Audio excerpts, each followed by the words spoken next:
परोपकारी राजा शिवी की कहानी। राजा शिवी पुरुवंशी राजा थे और उसी नगर देश के शासक थे। वे भगवान राम के पूर्वज थे, बहुत दयालु और परोपकारी थे। अपनी प्रजा की हर संभव सहायता करने के लिए जाने जाते थे। उनकी यह कथा महाभारत काल में मिलती है। परम दानवीर राजा शिवी के द्वार से कभी कोई खाली हाथ नहीं जाता था। प्राणियों के प्रति राजा शिवी का बड़ा स्नेह था। उनके राज्य में हमेशा सुख शांति और स्नेह का वातावरण बना रहता था।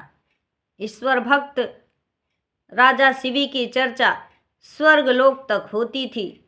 देवताओं के मुख से राजा शिवी की इस प्रसिद्धि के बारे में सुनकर इंद्र और अग्नि को विश्वास नहीं होता था। अतः उन्होंने राजा शिवी की परीक्षा लेने की ठानी और एक युक्ति निकाली।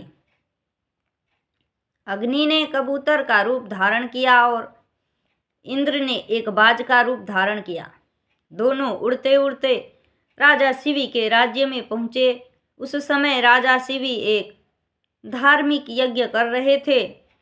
कबूतर उड़ते उड़ते आर्तनाद करता हुआ राजा की गोद में आ गिरा और मनुष्य की भाषा में बोला, राजन, मैं आपकी शरण में आया हूँ, मेरी रक्षा कीजिए। थोड़ी ही देर में कबूतर के पीछे पीछे बाज भी वहाँ पर आ पहुँचा और बोला, राजन, निस्संदेह आप धर्मात्मा और परोपकारी राजा हैं।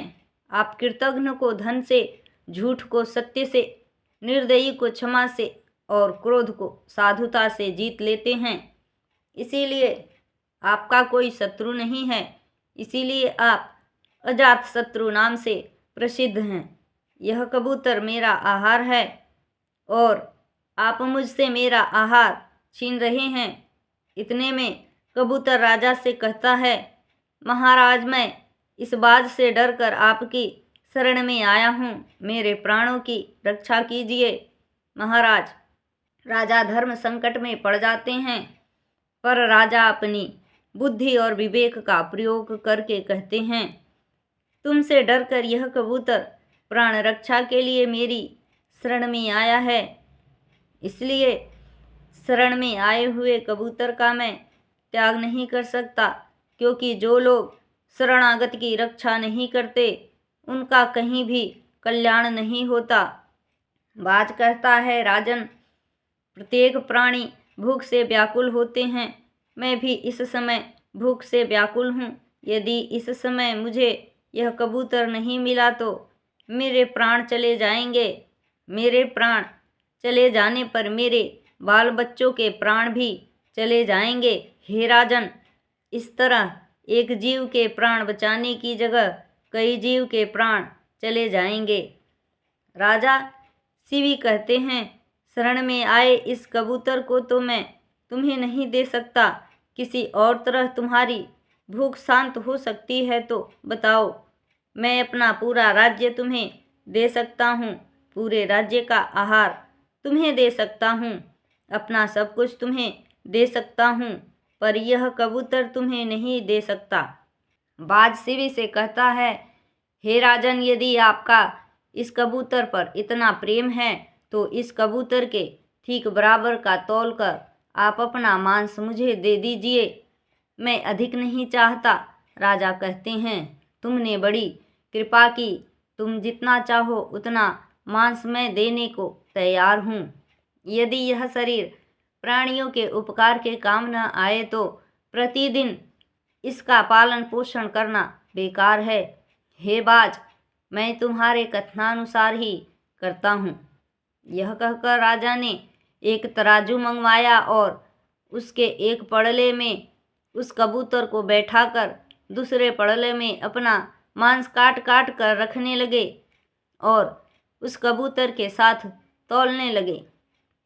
कबूतर की रक्षा हो और बाज के भी प्राण बचे, दोनों का ही दुख निवारण हो, इसीलिए महाराज शिवी अपने हाथ से अपना मांस काट काट करके तराजू में रखने लगे। तराजू में कबूतर का वजन मांस से बढ़ता ही गया। राजा ने शरीर भर का मांस काट के रख दिया, पर कबूतर का पड़ला नीचे ही रहा। तब राजा स्वयं तराजू पर चढ़ गए।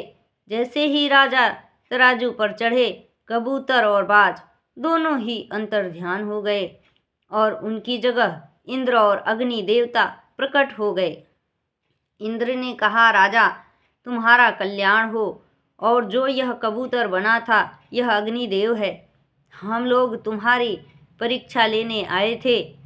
तुमने जैसा दुष्कर कार्य किया है वैसा आज तक किसी ने नहीं किया। जो मनुष्य अपने प्राणों को त्याग कर भी दूसरों के हित के लिए प्राणों की रक्षा करता है वह परम धाम को प्राप्त करता है।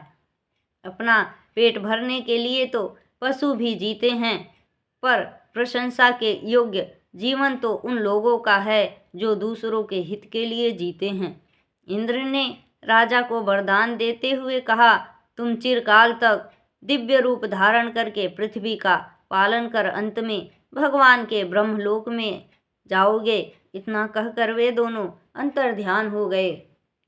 जय हिंद, जय भारत।